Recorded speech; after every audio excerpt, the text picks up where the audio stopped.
بسم اللہ الرحمن الرحیم۔ السلام علیکم ورحمۃ اللہ وبرکاتہ۔ نحمدہ ونصلی علی رسولہ الکریم، اما بعد۔ شوہر سے تھپڑ کھانے والی خاتون کا واقعہ۔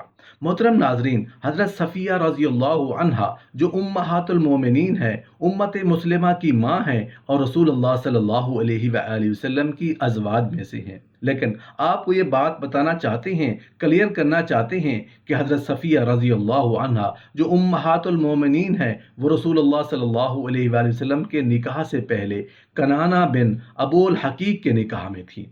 رخصتی ہو چکی تھی لیکن ابھی شب زفاف واقع نہیں ہوئی تھی۔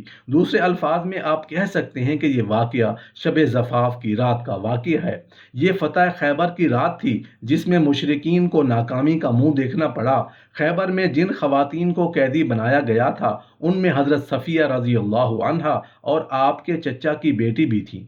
رسول اللہ صلی اللہ علیہ وآلہ وسلم نے حضرت صفیہ رضی اللہ عنہا کے چچا کی بیٹی حضرت داحیہ کلبی کو دے دی تھی، اس لیے کہ رسول اللہ صلی اللہ علیہ وآلہ وسلم نے ان کا وعدہ داحیہ سے پہلے ہی کر رکھا تھا اور حضرت صفیہ رضی اللہ عنہا کو روک لیا تھا۔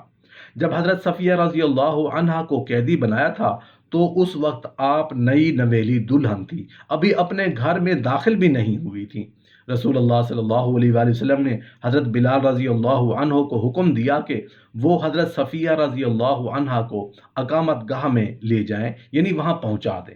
چنانچہ حضرت بلال رضی اللہ عنہ ان کو ساتھ لے کر مقتولین کے بیچ سے گزرے تو رسول اللہ صلی اللہ علیہ وآلہ وسلم نے اس کیفیت کو ناپسند کیا اور فرمانے لگے، اے بلال، کیا آپ کی شفقت و رحمت رخصت ہو گئی ہے؟ ان کے سامنے رسول اللہ صلی اللہ علیہ وآلہ وسلم تشریف لائے تو وہ مسلمان ہو گئیں، لیکن ان کو رسول اللہ صلی اللہ علیہ وآلہ وسلم نے اپنے لیے پسند فرما لیا اور آپ نے اس کے ساتھ شب باشی فرمائی، آزاد کر کے نکاح کر کے، مگر زیادہ لوگوں کو اس بات کا علم نہیں تھا۔ ہر کوئی ان میں سے یہ توقع کر رہا تھا کہ وہ اسی کو نکاح میں دی جائے گی۔ اس کے بعد رسول اللہ صلی اللہ علیہ وآلہ وسلم نے مسلمانوں کو حکم دیا کہ وہ اس سے منہ پھیر لیں۔ رسول اللہ صلی اللہ علیہ وآلہ وسلم نے ان کے یعنی صفیہ رضی اللہ عنہا کے چہرے پر چوٹ کا سبز نشان یعنی نیل پڑا ہوا دیکھا تو پوچھا کہ یہ تمہارے چہرے پر کیا ہے؟ انہوں نے بتایا کہ یا رسول اللہ صلی اللہ علیہ وآلہ وسلم، آپ کی آمد سے قبل میں نے ایک خواب دیکھا تھا۔ اللہ کی قسم میں وہی بات ذکر کروں گی آپ کے بارے میں جس کو میں نے اپنے شوہر کے سامنے بیان کیا تو اس نے زور سے میرے چہرے پر تھپڑ مار دیا اور کہنے لگا، کیا تم اس بادشاہ کی آرزو کرتی ہو جو مدینے میں ہے؟ رسول اللہ صلی اللہ علیہ وآلہ وسلم نے پوچھا کہ تم نے کیا خواب دیکھا تھا؟ بولی کہ میں نے دیکھا تھا کہ چاند اپنی جگہ سے ہٹ گیا ہے اور وہ میری گود میں آ گیا ہے۔ رسول اللہ صلی اللہ علیہ وآلہ وسلم ان کے خواب کو سن کر حیران ہوئے۔ جب رسول اللہ صلی اللہ علیہ وسلم نے مدینے کی طرف واپس لوٹنے کا ارادہ کیا اور جب سوار ہونے لگے تو آپ نے وہ کپڑا جو بطور چادر آپ نے لیا ہوا تھا، آپ نے وہ چادر حضرت صفیہ رضی اللہ عنہا کی پیٹھ پر اور ان کے چہرے پر ڈال دی۔ ان کے بعد ان کا کنارہ پیچھے باندھ دیا۔ اس کے بعد صحابہ کرام چلنے میں رسول اللہ صلی اللہ علیہ وآلہ وسلم سے قصداً پیچھے ہو گئے اور انہوں نے جان لیا کہ حضرت صفیہ رضی اللہ عنہا آپ کی زوجہ محترمہ ہے۔ رسول اللہ صلی اللہ علیہ وآلہ وسلم نے جب اپنی ران آگے کی تاکہ حضرت صفیہ رضی اللہ عنہا اس پر پاؤں رکھ کر اوپر کو چڑھیں، مگر حضرت صفیہ نے پاؤں ان کے اوپر نہ رکھا بلکہ اپنا گھٹنا رسول اللہ صلی اللہ علیہ وآلہ وسلم کی ران پر رکھ کر ازرہ ادب پھر سوار ہوئی۔ جب رسول اللہ صلی اللہ علیہ وسلم نے خیمے میں ان سے شب باشی کی تو حضرت ابو ایوب رضی اللہ عنہ پوری رات تلوار ہاتھ میں لے کر رسول اللہ صلی اللہ علیہ وسلم کے خیمے کا صبح تک پہرا دیتے رہے۔ رسول اللہ صلی اللہ علیہ وسلم جب صبح سویرے خیمے سے باہر آئے تو حضرت ایوب نے اللہ اکبر کہا۔ رسول اللہ صلی اللہ علیہ وسلم کو دیکھ کر آپ خیر سلامتی سے باہر آ گئے۔ رسول اللہ صلی اللہ علیہ وسلم نے ان سے پوچھا، کیا ہوا ابو ایوب؟ عرض کی، یا رسول اللہ صلی اللہ علیہ وسلم، میں رات بھر سویا نہیں ہوں۔ آپ نے پوچھا کہ کیوں اے ابو ایوب؟ عرض کیا، اس لیے کہ آپ اس عورت کے ساتھ رات کو شب باشی میں تھے تو مجھے یہ بات یاد آ گئی تھی کہ آپ نے اس عورت کے باپ کو اور بھائی کو اور اس کے شوہر کو قتل کرا دیا ہے، اور زیادہ تر اس کے خاندان کو بھی۔ مجھے خطرہ ہوا کہ کہیں وہ آپ کے ساتھ زندگی کا دھوکہ نہ کرے۔ رسول اللہ صلی اللہ علیہ وآلہ وسلم ہنس دیے۔ محترم ناظرین، اکثر خواتین کی یہ شکایت ہوتی ہے کہ ان کے شوہر ان سے محبت نہیں کرتے، ان کے شوہر ان کی کوئی بات بھی نہیں مانتے۔ تو اپنے شوہر کو قابو کرنے کے لیے اکثر خواتین جو غلطی کر بیٹھتی ہیں، جو نہ صرف ان کی زندگی کو تباہ کرنے کے ساتھ ساتھ ان کے پورے گھر والوں کی زندگی کو تباہ کر دیتی ہے۔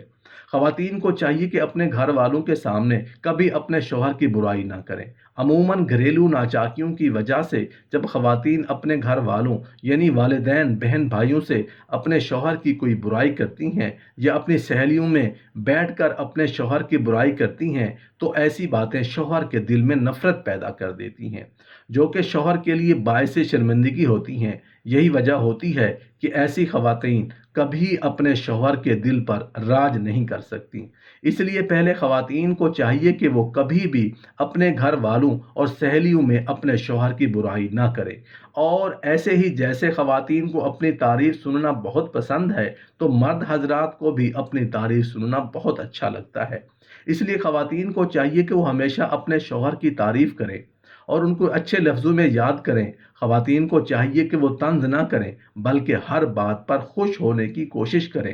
شوہر اپنی بیوی کی خوشی کے حصول کے لیے جو بھی کرتا ہے، تو بیوی کو بھی چاہیے کہ وہ اپنے شوہر کی خوشی کے لیے بہت کچھ کر جائے اور اس کے لیے تعریف کرے۔ خواتین کے لیے یہ نصیحت ہے کہ وہ اپنے شوہر کی پسند اور ناپسند کا خیال رکھیں۔ عموماً ایسا دیکھا جاتا ہے کہ شوہر جس بات کو ناپسند کرتا ہے، اگر خواتین کرتی ہیں تو گھریلو ناچاکیاں ضرور ہوتی ہیں۔ اس لیے خواتین کو اس بات کا خاص خیال رکھنا چاہیے کہ ان کے شوہر کو کون سی بات اچھی لگتی ہے اور کون سی چیز اچھی نہیں لگتی۔ کچھ مرد ایسے ہوتے ہیں جو اپنی بیوی کو اپنی اجازت کے بغیر گھر سے باہر جانے نہیں دیتے، اور ہونا بھی یہی چاہیے کہ تمام خواتین کو اپنے شوہروں کی اجازت کے بغیر گھر سے نہیں نکلنا چاہیے۔